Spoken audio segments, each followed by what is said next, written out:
Bienvenue à tous, un peu de sourire dans ce monde, c'est Métropole Hebdo, le JT qui vous dit ce qui est fait, ce qu'il se trame pour vous, citoyens, et pour les 49 communes de Grenoble-Alpes Métropole, qui se trouvent donc en situation de couvre-feu, dans une situation sanitaire qui s'aggrave de jour en jour, et pas que pour nous, les entreprises payent cher cet épisode inédit de notre siècle, et si personne ne doit se retrouver sur le carreau, la métropole ouvre son portefeuille pour sauver les TPE et PME.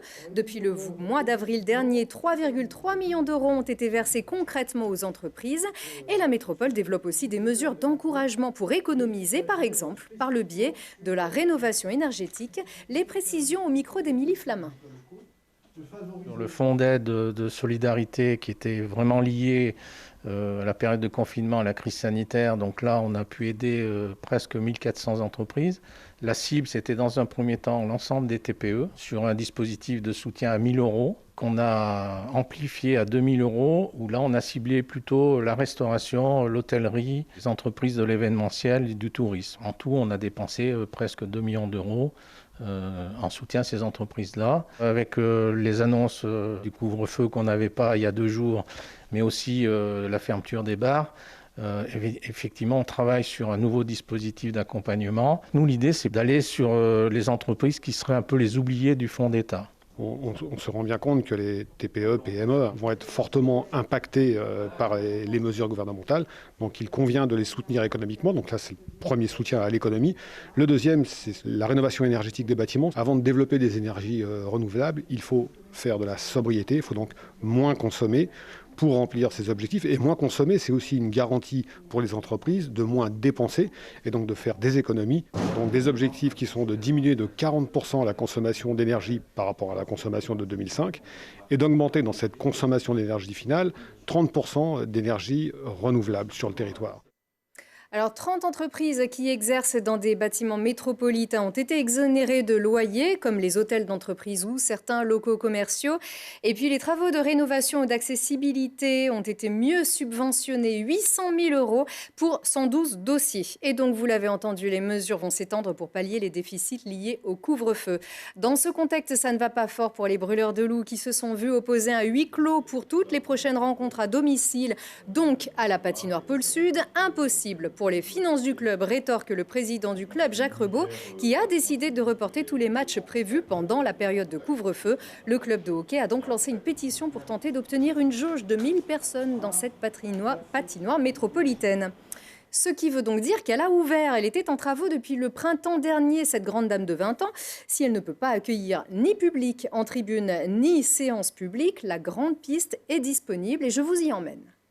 C'est dur d'avoir 20 ans en 2020 pour la patinoire Pôle Sud, peut-être, mais c'est pour mieux reparaître. La grande dame de glace s'offre mieux qu'un lifting, une véritable opération à cœur ouvert qui fera perdurer sa seconde jeunesse pour les 30 années à venir. La patinoire a fait son premier cycle de vie de 20 ans et les équipements techniques avaient besoin d'une rénovation forte, aussi bien du point de vue de leur consommation énergétique que du point de vue de leur pérennité. Du coup, l'ensemble de ces équipements ont été revus. Revue, testée et approuvée, en tout cas sur la grande piste, désormais ouverte aux entraînements de clubs de hockey et de patinage. Si la glace semble ici dure, douce et bien froide, dans une ambiance agréable, c'est grâce au nouveau groupe froid qui alimente la piste et à la nouvelle centrale ultra performante de traitement d'air pour garantir un taux d'humidité faible de l'air ambiant. Et chacune des pistes est pilotée par des installations autonomes qui permettent du sur-mesure.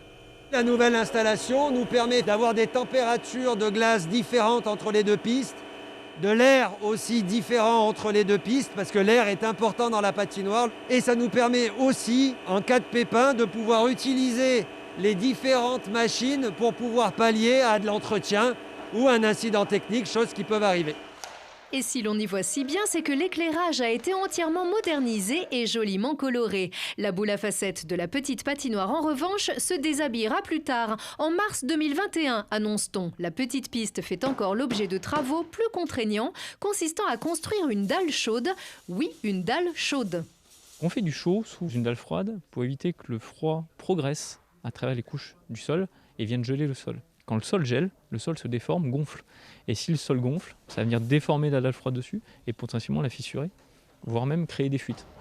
Et l'énergie pour la faire fonctionner est récupérée des groupes froids, eux-mêmes bien moins énergivores que les précédents, pour une économie d'énergie globale de 30%. C'est aussi un vrai enjeu pour nous de montrer que nos propres bâtiments n'échappent pas à la volonté de devenir finalement vertueux en matière énergétique et climatique. Et c'est notre rôle, nous, métropole, de montrer l'exemple sur nos propres bâtiments. Un bâtiment qui accueille 450 000 personnes par an, mais qui devra patienter avant de pouvoir fêter en public et en fanfare comme avant son nouveau visage. Et qui dit pas de public dit aussi pas de patinage. Les internationaux de France de patinage devaient avoir lieu pour la 4e année consécutive du 13 au 15 novembre prochain. Crise sanitaire oblige, ce bel événement, ce Grand Prix est annulé, mais il aura bien lieu à Grenoble en 2021, c'est confirmé. Et ce sera même une année pré-olympique, donc on verra du beau monde, c'est sûr, et sûrement Gabriela Papadakis et Guillaume Cizeron qu'on voit ici. Allez, on y croit, on garde le moral, on prend soin de soi, ça va bientôt se finir, on l'espère. Au revoir.